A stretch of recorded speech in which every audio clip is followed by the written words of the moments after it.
Banh Mi for people who love carbs with crackle but hate effort. Hello friends and not yet friends, welcome back to Mary's Test Kitchen, where my fluffy inside, crackly outside Banh Mi recipe has been getting 5 stars for years. But not everyone has a stand mixer or the upper body strength to make that one. So I developed this easier no-knead method just for you. Still vegan friendly like the traditional kind and with only simple grocery store ingredients. Please give this video a thumbs up to help spread the word, and without further ado, let's get our warm water into a bowl to start this dough. 355 milliliters, which is 1.5 US cups of warm water between 105 and 110 degrees Fahrenheit, then a wee bit of sugar.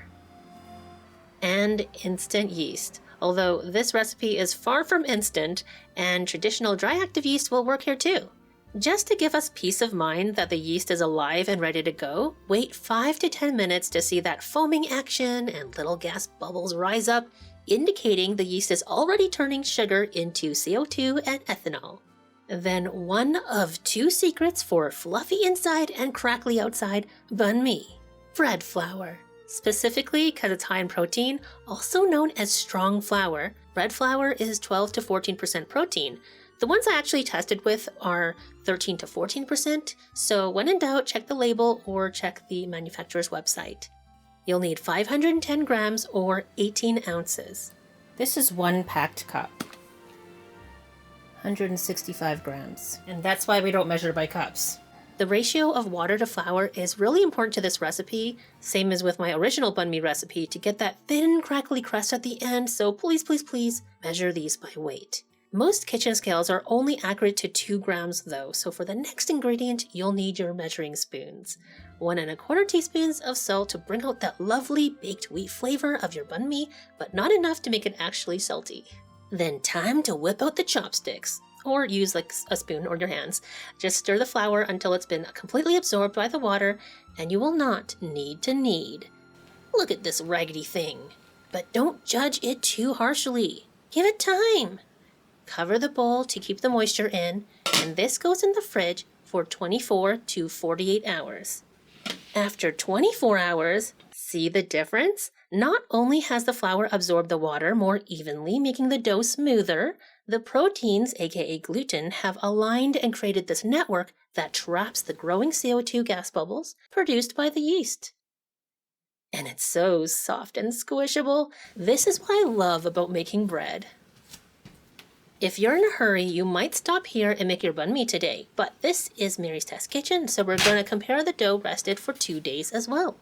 2 portions will go back in the fridge while we work on this one today. To make it easier to work with, I'm going to let it rest at room temperature for 30 minutes.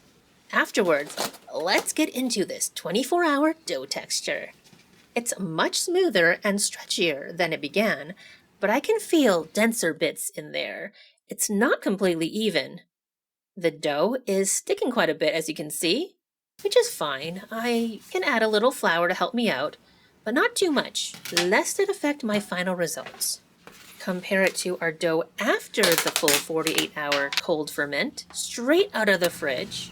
Definitely more developed. I can smell that bit of that fermentation smell. I'm not feeling any denser bits in here. It is cold though, so I'm just going to leave it alone for 30 minutes. Then after 30 minutes at room temperature, much smoother. No denser bits detected, and it doesn't stick nearly as much. Now you might be wondering, what will happen if you let the dough rest even longer? Sorry, I didn't film the 72-hour version, but it pretty much looks and feels the same. However, there is a difference I'll talk about later. Whether you're following the recipe with 48-hour dough or being a rebel with the 24-hour shortcut, the next step is dividing the dough into the final Banh Mi portions. You can weigh them to make them exact or just eyeball it for your perfect single sandwich size. Maybe you want yours bigger or smaller. It's up to you because these are your crispy, crackly, street stall worthy Banh Mi, and there are no rules. Except perhaps with shaping. Let's do it this way. First, make the portions into balls. It's easy to do by folding the rough edges under the ball, then cupping over top and rolling in small circles, lightly pressing. I'll show you once more.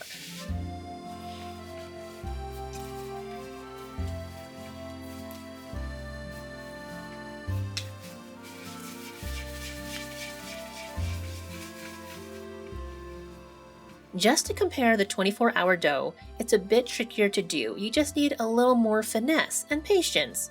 But this is just dough, okay? If you're having a rough time with one, just smush it down and show it who's boss.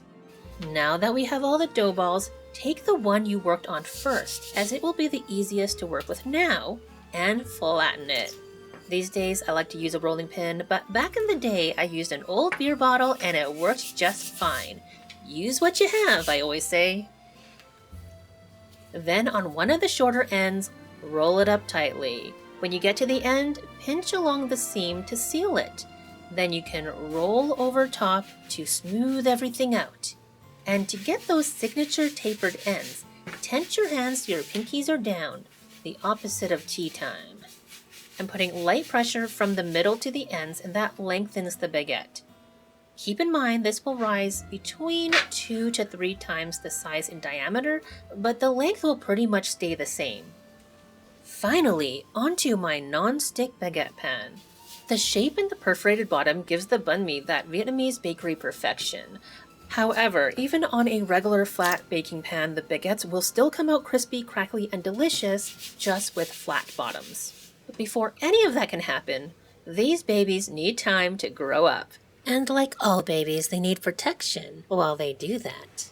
In my original banh mi recipe, I used plastic wrap. Works for me every time, but if you put a little too much water in the dough, it can stick pretty bad. So I'm trying out a couple other solutions. First way, dust the baguette with lots of flour, then cover with plastic wrap as normal. The middle one is our control, just plastic wrap. Third is a clean, damp kitchen towel. Sustainable, simple, and classic, but keeping that lint-free in a household of cats?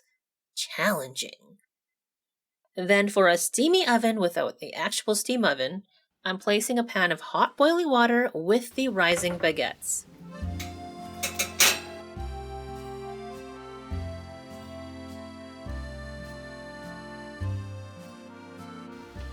"30 minutes into proofing in our steamy kitchen. Here's what it looks like.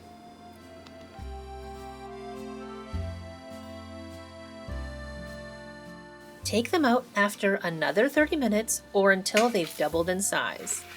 Also, empty the pan, return it to the bottom of the rack, and start preheating that oven to 475 degrees Fahrenheit or 245 degrees Celsius. Also get a kettle of water boiling and a heat-safe measuring cup handy. Now for the moment of truth. Plastic wrap with flour combo comes off flawlessly. Plastic wrap by itself, it is sticking. I haven't made this happen with my original recipe, but this one is behaving differently. Still, it's not too difficult to stop it from collapsing. I'm just kind of rolling the sticking parts of the wrap with a light brushing motion of my finger. It's all good. Finally, the cloth. It is sticking a little. They look great! So all methods work, but 1 and 3 are a lot more foolproof. When your oven is fully preheated, it's time to slash and bake. First, let's brush the excess flour off this little baby.